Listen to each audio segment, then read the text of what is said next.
I'm joined here by CPI National General Secretary Mr. D. Raja. So welcome to ETV Bharat. While entering into the new parliament, Prime Minister Narendra Modi has vouched to make India a developed country by 2047. India is a developing country and it will develop further.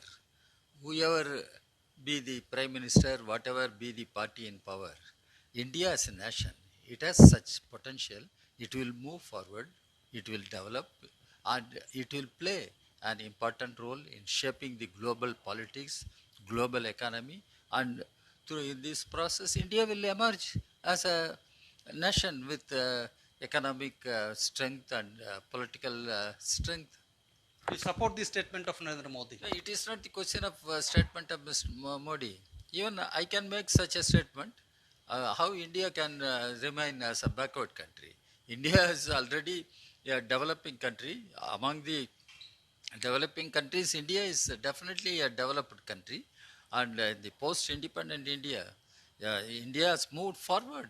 And yeah, because of our public sector, because of our uh, planned economy, which we had earlier, India has been emerging as a developed nation. We should understand this. And who will say that India will go back and remain backward and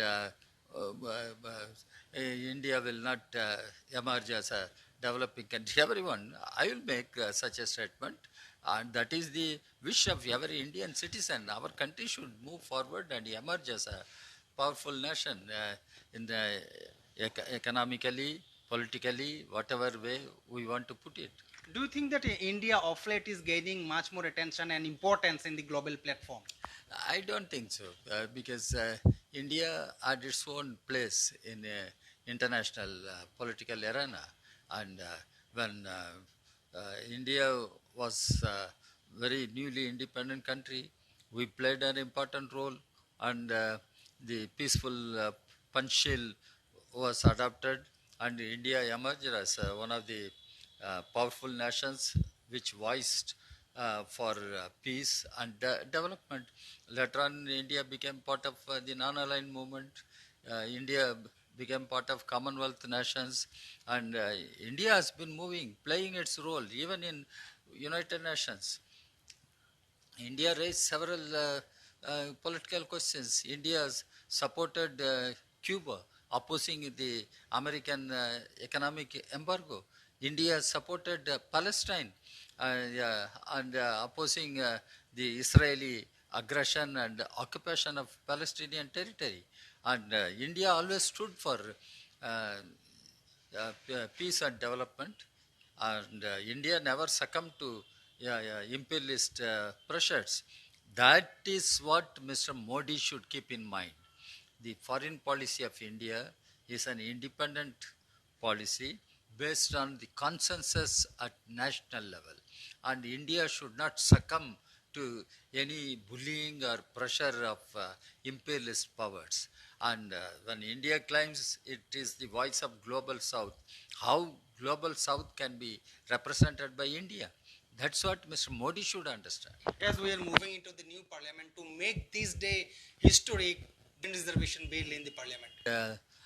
We should see it is not a new issue, it is a pending issue, and the demand has been raised by Communist Party of India and several other parties, and our party, the Communist Party of India, has been consistently fighting for women reservation bill, and we wanted women should have due place in the policy making bodies from the state legislative assemblies to parliament. Why not? And women empowerment is and should be a priority for political parties. Dr. Ambedkar has made it very clear.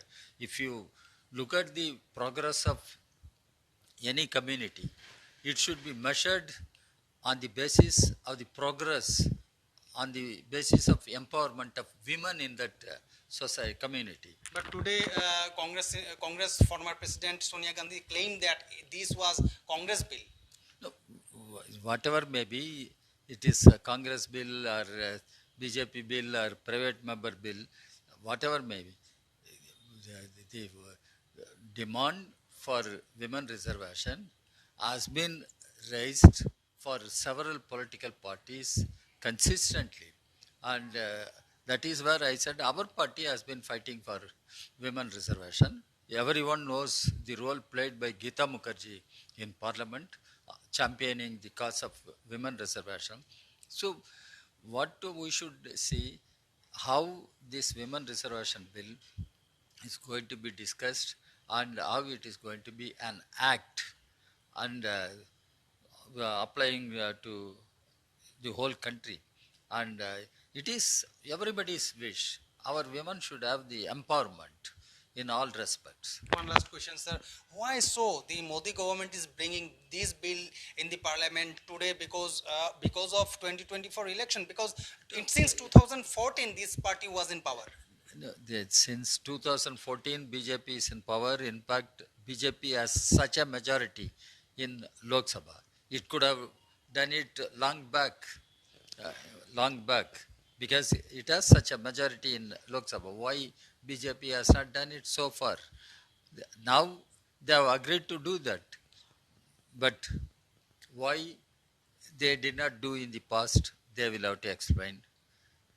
When they do it now, they must explain they are not doing it for a narrow political uh, gain, because everybody knows the party in power tries to use this in order to uh, win the confidence of the people and take their support at the time of elections. So everybody knows it. Can BJP say, no, no, they have nothing to do with electoral gains or political gains? They will say that. Now, several political parties are demanding reservation within this women reservation bill, reservation for OBC, SC, ST. No, that issue was there earlier also when that bill was discussed in Parliament. That was the main issue. Now, how this present government is going to tackle that issue, we will have to wait and see. Thank you for talking to ETV Bharat. So it was D. Raja, CPI's National General Secretary, who welcomed the move of the government to introduce the women reservation bill in the parliament. He claimed that this credit of women reservation bill should not go to a particular political party. In fact, this is the move of all the political parties and different organizations. This is Gautam Dabra reporting for ETV Bharat from New Delhi.